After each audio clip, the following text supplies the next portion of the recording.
Hi, I'm Dr. Samantha Bergoglio. Patients know me as Dr. B. I am the founder and doctor at Walk the Natural Path.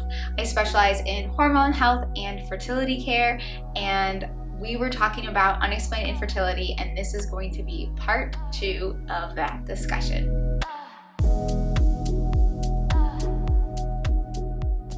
Okay, so welcome back. Let's talk about unexplained infertility. So before we were chatting a lot about what unexplained infertility is, the rates of unexplained infertility, and what makes conventional versus natural medicine different. The conventional side of things, we have a standard evaluation that includes a patient history, confirmation of ovulation, an HSG, an AFC, a semen analysis, and hopefully also checking other hormonal imbalances.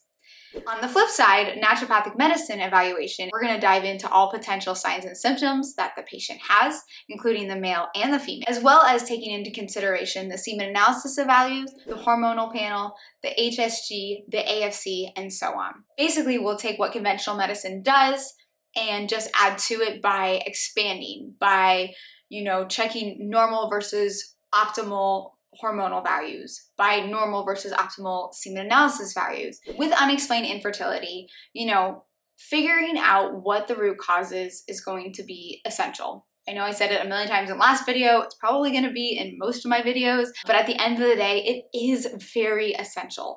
And I've talked about before why that is so important. But what is this video about today? This video is about next steps. So what happens if you are diagnosed with unexplained infertility? My recommendation to you is 1, find a practitioner that will definitely listen. 2, find someone that you feel that you can connect with, share everything with. I know as a naturopath, I ask all the details. For example, I definitely ask how many bowel movements someone has and, if their stool flows or sinks. That might seem a little vulgar, but it's an important topic to cover, right? People don't understand necessarily all the why behind each question, but I will tell you, if a stool flows or sinks can tell me if they are metabolizing fat the right way and could lead to, a possible discussion about treating gut health. So totally a side note, but remember, I did say I'm going to be keeping it real in these videos, so that's part of it. Bottom line is we're discussing, right, what are the next steps when it comes to unexplained infertility. They're going to be 1, find a practitioner that's going to listen and help you rather than brush off your concerns and just kind of tell you to go a route that you don't feel comfortable with. Now, if you want to try IUI or IVF first, kind of as I've said before, you have to do what feels right to you. So go ahead and do that. I support you. I'm here supporting you and cheering you on.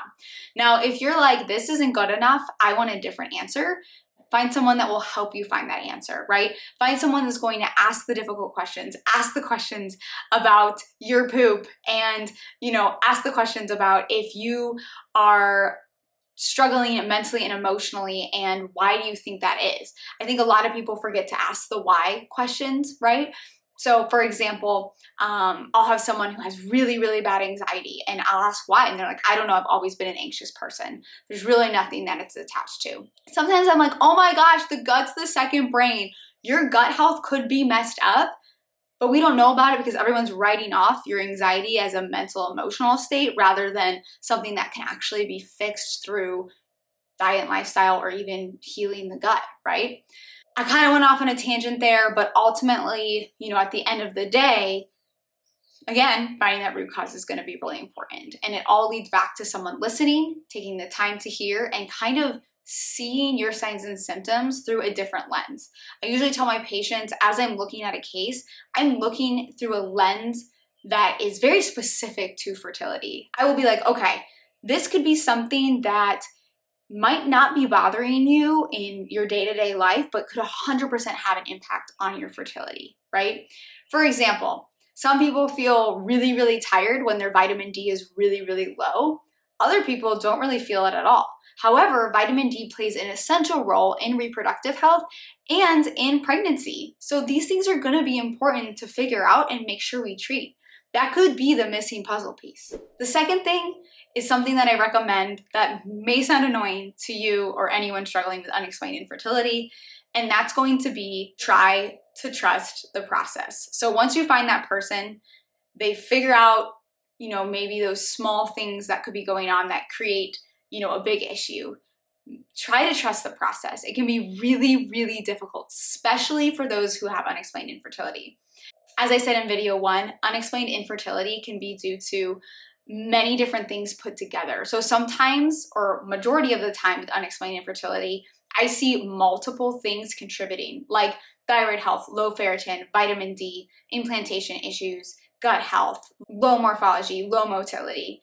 Those things together impact fertility. Those things separate, yes, they could impact fertility, but more than likely they're kind of creating this perfect storm that is causing a couple to struggle. Next up would be following and staying consistent with diet and lifestyle. So unexplained infertility, like I said, could be many little things. It could be one thing, and that's a conversation that you can have with your practitioner on the next steps, obviously.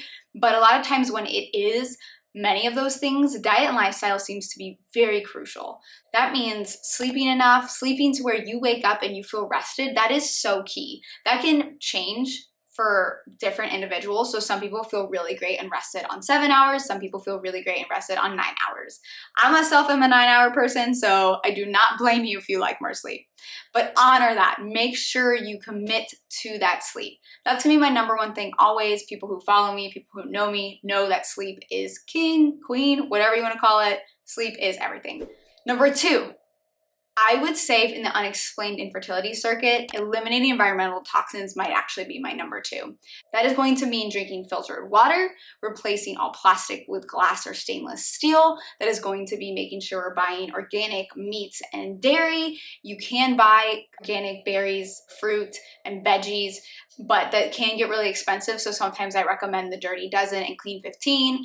Little shout out, I do have a guide in the description for that if you are wondering more about the Dirty Dozen and Clean 15. You can buy some inorganic fruits and veggies and just soak them in baking soda or apple cider vinegar for about 15 minutes, and that would be really helpful as well. Eliminating all the extras is important, like reducing perfumes, not using dryer sheets, eliminating candles or replacing with non-toxic candles. Those things are going to be so important. I actually also have a blog that I will link also in the description that tells you all of the things that you need to know, or the majority of the things you need to know about eliminating environmental toxins without getting super overwhelmed, because it can 100% be overwhelming, and I do not want to do that to you. The next thing is obviously going to be movement. Not obviously, but that was going to be one of them, right? So I want at least 30 minutes of movement daily. That can be walking, riding your bike, dancing, cleaning, whatever it is to you. Basically, movement can be anything, right? I also, though, encourage exercise separate from movement. So we need that 30 minutes a day of just general movement, but then I want exercise to be done for at least about 2 hours total through the week. So, I mean, at the end of the day, I'm good with 4 20-minute workouts. I know it doesn't total 2 hours, but to me, that's gonna be a really great start. I'm probably one of the only people that likes this now, but I'm okay with some HIIT workouts. I love a good weightlifting workout. We don't need to be doing those to the extreme, right? They don't need to be 60 minutes of high intensity workouts or lifting, but I do like that, and I do think they're necessary. So limit the time and reduce the intensity, but I definitely recommend getting some movement that isn't just like walking. Essentially though, I think you're getting what I mean. Like, get your heart rate up, work those muscles. Walking is a great form of movement, but in my opinion, I'm actually not 100% on the whole movement of like walking equals a workout. Maybe if we have some weights and we're walking uphill or hiking or something, but ultimately like a walk around your neighborhood counts as your daily movement, not necessarily your exercise. So that is something that I do think makes a difference. I might have people come at me in the comments, but I just need to be honest here. The next thing would be stress, right? Working on stress.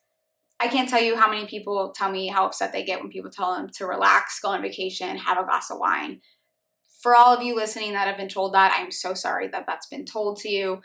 Usually I like to get down to the root cause of stress. A lot of people, it ends up being work. I'm not kidding when I tell you many of my patients end up quitting their jobs. Not because it was my idea, for the record. They do it because they realize that this isn't what they want in their life, and they really need to reduce stress in the best way they can. Now, I understand not everyone's in the position to actually quit their job, but there are boundaries that can be set with work. And And basically in our visits, I really talk a lot about that with patients. It's really hard to do right now for me talking to you. I don't know your whole story, right? But working on stress is going to be really important. I recommend a lot of different types of therapy. I love biofeedback, hypnotherapy, EMDR, brain spotting, talk therapy. There's so many different types. So usually if one doesn't work for you, a different kind will. So highly recommend trying that. Obviously, there's also adaptogenic herbs, but I would highly suggest finding a practitioner to help you with that. And diet. So diet's something that also has a lot of do this, do that. Not this, do this. Basically, there's a lot of different things coming at people from different angles. What I say is Mediterranean diet is always been the best. It's been studied and it's been shown time and time again that that one is the best for the average person. Now, this can change, right? Some people maybe have an allergy to fish, or maybe they just don't like fish, like me, but everyone can alter the Mediterranean diet to fit their needs. And I really believe that it is going to be the best overall. So highly recommend the Mediterranean diet. Kind of how we talked about, go organic, eliminating environmental toxins. Obviously that's going to play a role in the diet piece. There's a lot of little tidbits that I like to give people about their diet, but it's usually very much catered to them because at the end of the day, everyone struggles with something different. Some people have a really hard time eating breakfast. Other people struggle eating lunch. So finding what your weak spots are and figuring out how to fix those, that's going to be the key here, right? I don't like to be too strict. I totally believe in the 80-20 rule, honestly, when it comes to all of the things that we just talked about. But ultimately, I highly recommend either finding a practitioner, a coach, some sort of guide to help lead you to be able to be successful at this, because we don't want these habits just to be for fertility. We want them to be sustainable for life. So that's going to be a huge part of just healing in general. Like I said, that's a huge part of unexplained infertility. A lot of times we really just need to work on the basics to be able to get to our goal, right? Now, on the other side, there's other testing, there's diagnosis, right? There's specifically treating the thyroid, specifically treating the gut, that you will need to go to a practitioner to be evaluated for. If you have any questions or you feel like that may be your case, you are obviously welcome to comment on here. I cannot give medical advice, but I usually will probably just say, hey, I support you finding a practitioner, whether it's me or someone else. I think that would be a really great idea for you to dive further into the diagnosis that you have received. For all of you going through unexplained infertility, I'm sending you my love. I understand how difficult of a diagnosis this can be. I highly encourage you to work on those diet and lifestyle habits, find a practitioner that will listen to you and work with you to reach your goals. And at the end of the day, I want you to know, of course, I'm always supporting you. Again, thank you so much for being here. I hope you enjoyed this video. If you did, please hit that subscribe button. Don't forget that all of my links to my ebooks, masterclasses, my website, my Dirty Dozen, my Clean 15 freebies will all be in the description here. And I hope you have a beautiful rest of your day.